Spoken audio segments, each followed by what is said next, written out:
Margarita se asoma, Noticiero Feminista, una producción de Marea, Género, Artes y Humanidades, Asociación Civil.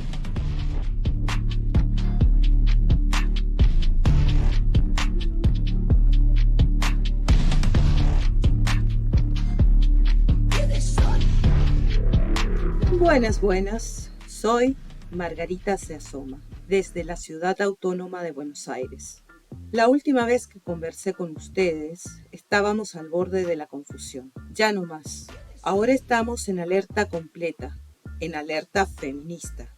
Paradójicamente, la vorágine de las medidas del gobierno de Javier Milei en Argentina ha convertido la confusión en alerta. Claramente es un avance, porque hemos podido soplar con fuerza ciertas cortinas de humo que ocultan los golpes miserables a la sociedad, golpes a las fuerzas del suelo, o sea, nosotras y nosotres, la casta empobrecida. Argentina, hoy, parece una novela distópica o un túnel pospandémico sin luz al final. Me disculpan el dramatismo. Es una hora a la vez, ya no un día a la vez. Pero me propuse en esas horas, como ejercicio, observar, respirar y luego accionar. Y así sucesivamente.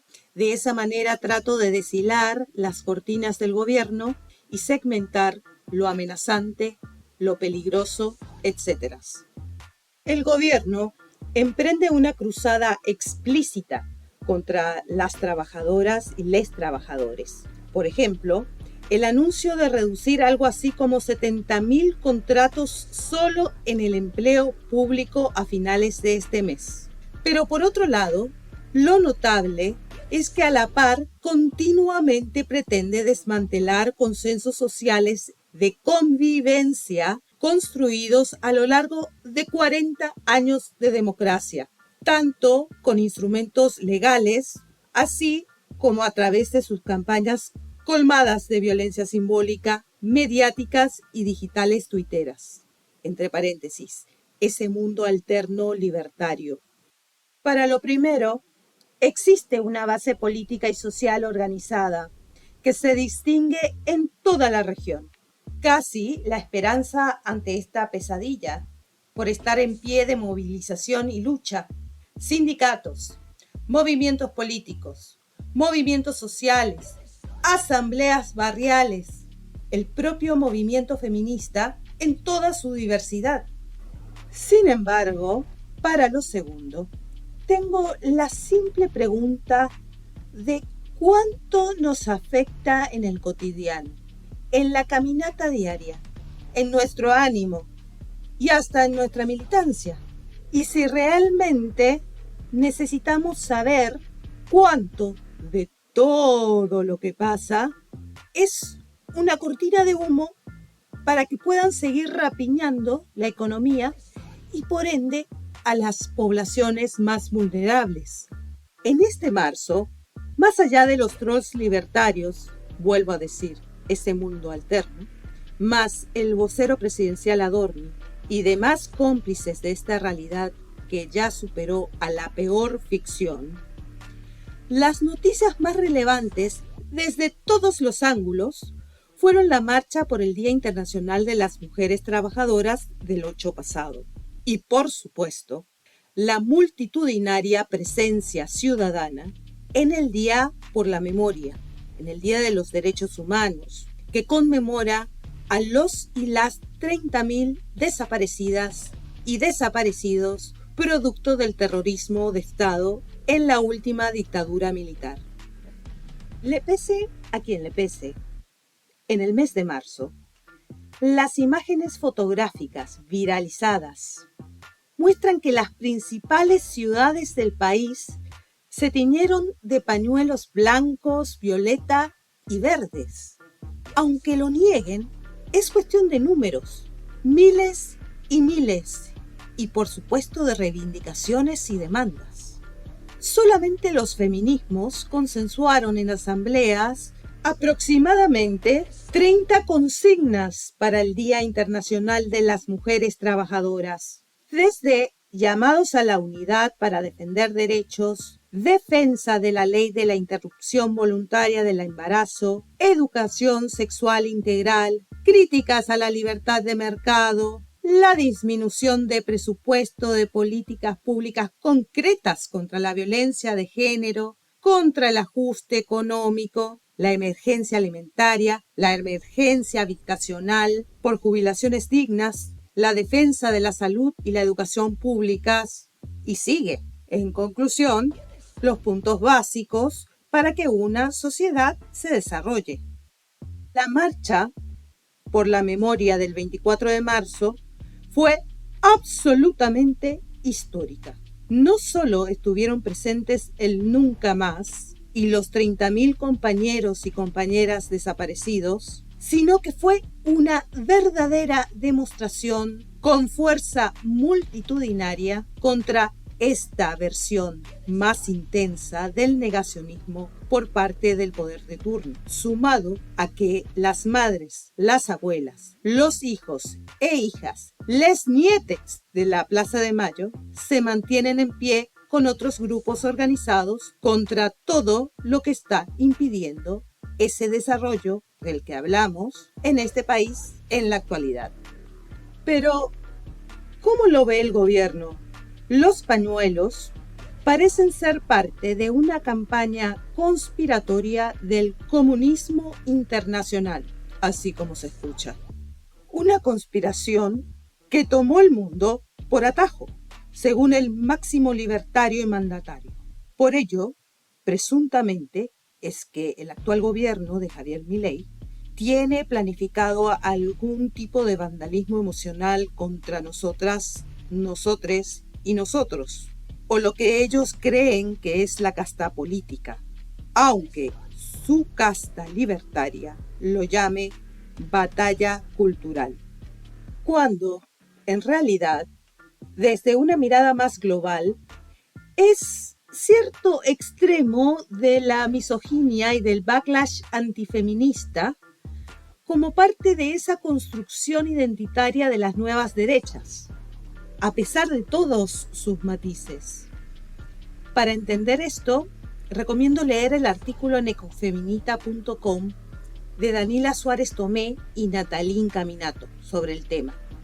En la antesala y en el proceso de estos 2 días de conmemoración, hubo acciones claras de provocación. Ningún titubeo de parte del mensaje enviado desde las fuerzas del cielo del presidente. Que para quien no esté familiarizado, el presidente reafirma que están de su lado esas fuerzas del cielo. Pero paso a enumerar. Número 1. 8 de marzo de 2024. En medio de la organización por el Día Internacional de las Mujeres Trabajadoras, a finales de febrero, surge la prohibición de la perspectiva de género y lenguaje inclusivo en la Administración Pública Nacional, así como de la innecesaria inclusión del femenino en todos sus documentos. Palabras del vocero presidencial. Ellos dicen que por ser utilizado por el negocio de la política. Es evidente que ahora, en lo prohibido, estamos todos y todas y todes utilizando las y los y les, las X y resucitando el arroba. El mismo 8 de marzo aparece un video de la secretaria general de la presidencia, la hermana Karina Milei, tapando o bajando los cuadros del Salón de las Mujeres en la Casa Rosada, previo al cambio de nombre de ese mismo espacio a Salón de los Próceres. Según el anuncio del vocero, que haya un Salón de las Mujeres tal vez sea hasta discriminador con los hombres. Señores, nosotras fuimos el Salón de las Mujeres en todas las plazas del país. 1 millón, miles y miles, en todo el país. Número 2. 24 de marzo de 2024.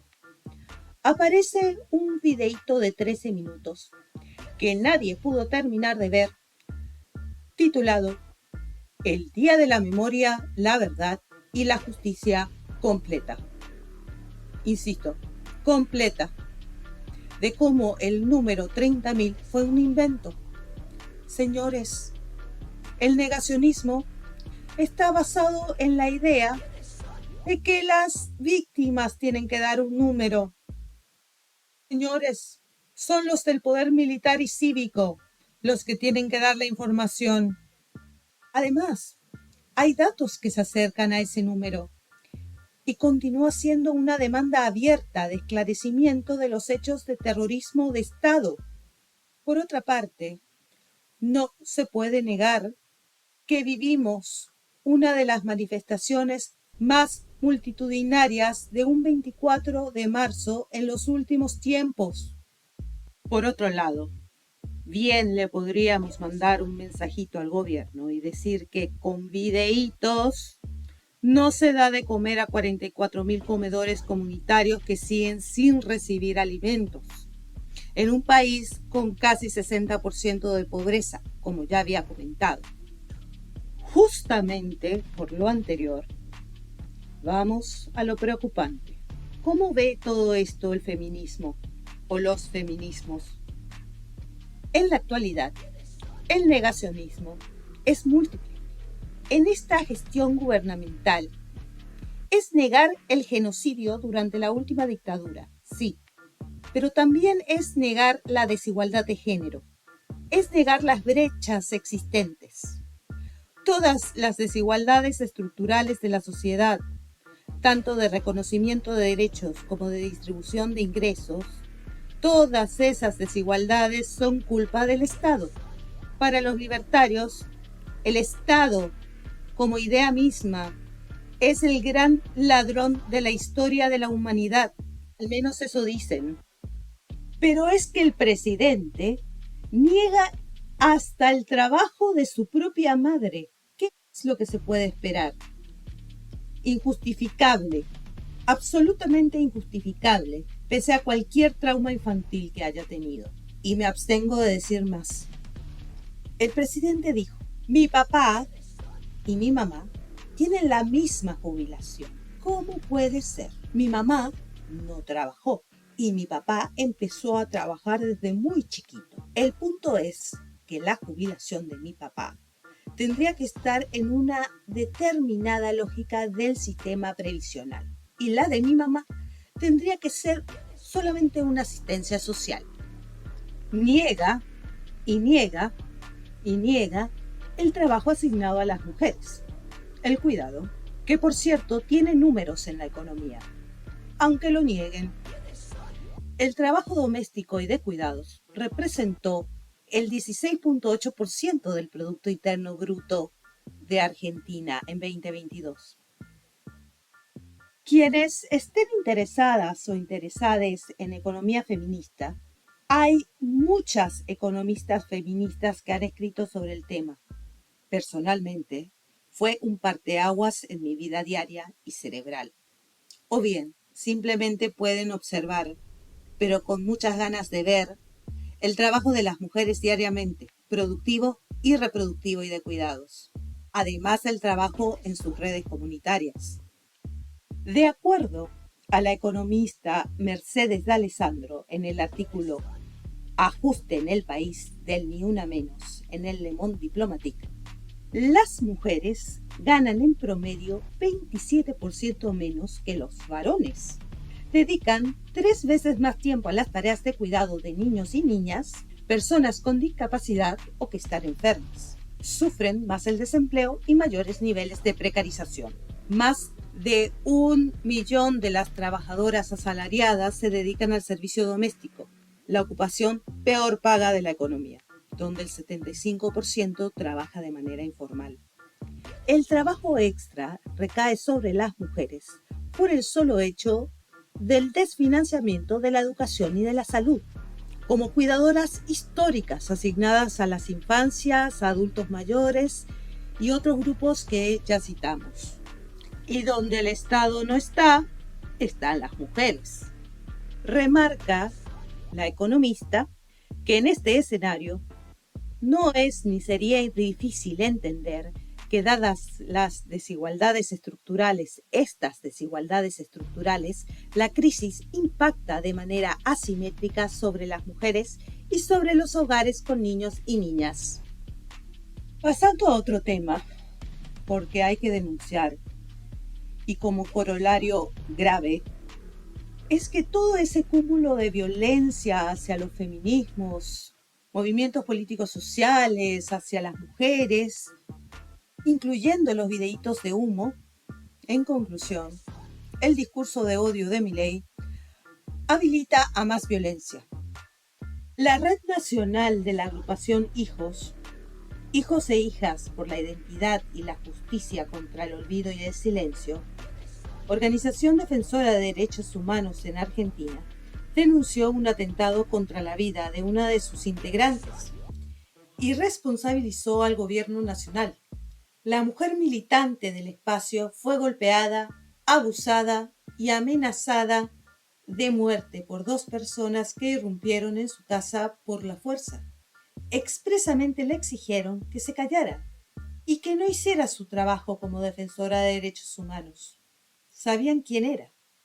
De acuerdo a las manifestaciones de la víctima, estas personas expresaron lo siguiente: no vinimos a robarte, vinimos a matar. A nosotros nos pagan para eso. Antes de retirarse, los atacantes dibujaron en una de las paredes de la vivienda las siglas del partido La Libertad Avanza, Viva la Libertad Carajo, VLLC, el eslogan del partido de gobierno y las siglas con las que el presidente Javier Milei firma sus mensajes.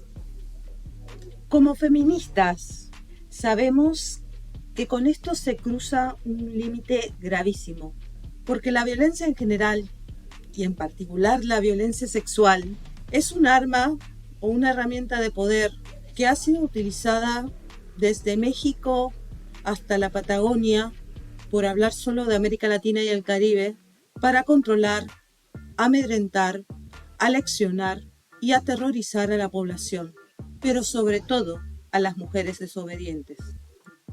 Habría que situar el exilio también de la escritora y periodista feminista Luciana Pecker, exilio que se produce por la persecución violenta de estos sectores de la distopía argentina, como un precedente público de toda esta violencia que circunda y se incrementa contra las mujeres que denuncian la misoginia como modo de hacer política, así como fallos de la justicia patriarcal.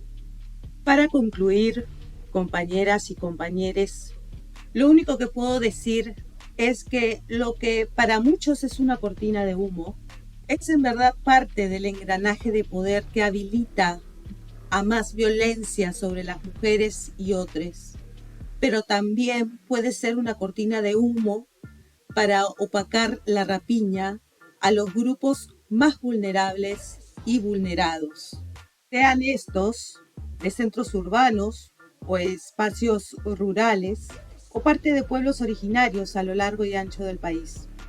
Lo que nos queda es seguir conversando y comunicándonos entre compañeras y compañeros, porque la información es poder. Vernos en las calles sobre la base de un consenso en nuestra agenda, como lo es la defensa del aborto libre, seguro y gratuito, la educación sexual integral, la ley de identidad de género, el fin de la violencia de género, entre otros temas de agenda. Hacer sentir lo que significan nuestros pañuelos blancos, verdes y lilas, y toda la historia que tienen detrás.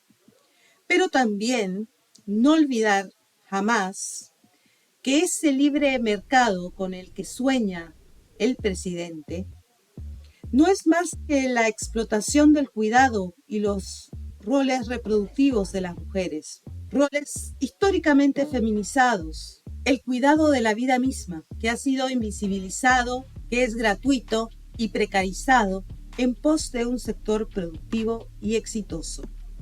Soy Margarita Se Asoma, desde la Ciudad Autónoma de Buenos Aires, Nos queda pendiente hacer seguimiento ante la amenaza de los presuntos nombramientos para miembros de la Corte Suprema Argentina del Hijo y García Mansilla, ambos conservadores, tanto que nos remite a la revocación del fallo Roe versus Wade de Estados Unidos en la era de Donald Trump. Así estamos hoy. Ahora sí, me despido. Hasta la próxima conversación.